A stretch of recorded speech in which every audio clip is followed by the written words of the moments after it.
O mga idol, nandito na yung request ng mga mahihinang nila lang mga idol. Dito, malayo pang pinanggalingan ito mga idol ha.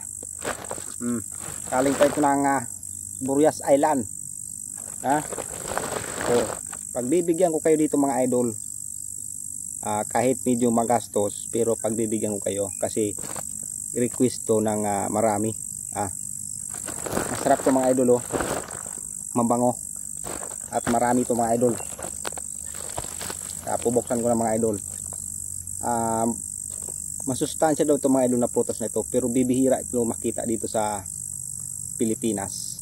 Tanging sa Burias Island lang ang mayroon nito. Buksan ko lang mga idol ha. Napakatamis nito mga idol. Sobrang tamis nito.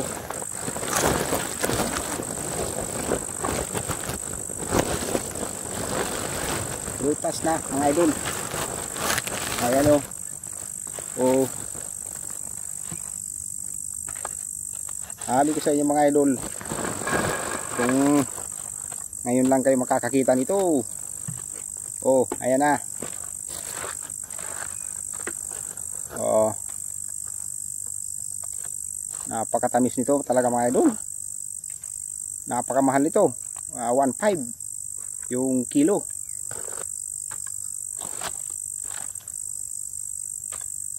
Hapon na ako makakapag-vlog nito mga idol kasi kararating lang. O ayan mga idol oh.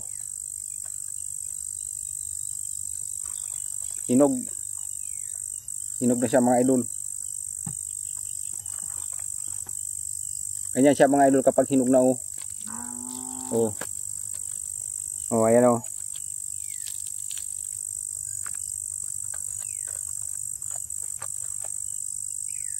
Yan mga idol. Ganyan ang itsura niyan mga idol. Durian na imported. Imported na durian mga idol ang tawag dito sa amin. Sa Bicol, Atipulo. Atipulo. Ayan. Oh, ayan oh. Siyempre, sisimula natin kainin itong iba. Hindi lang yung kasi masarap ito eh. Ayan o. Ang pagkain nito mga idol, simple lang. Bibiyakin mo lang siya ng ganito o. Ayan o. Nagsisilabasan na yung mga kunab niya. Kunab sa Bicol. Iba kasi yung Bicol kasi yung Tagalog. Ba kayo? Ayan o. Ang tamis siya mga idol.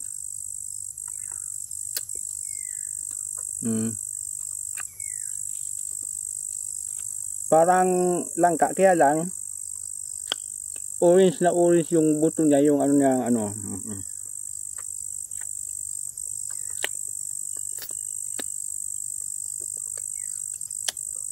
saka sinusop-sop lang nitong yung tamis niya.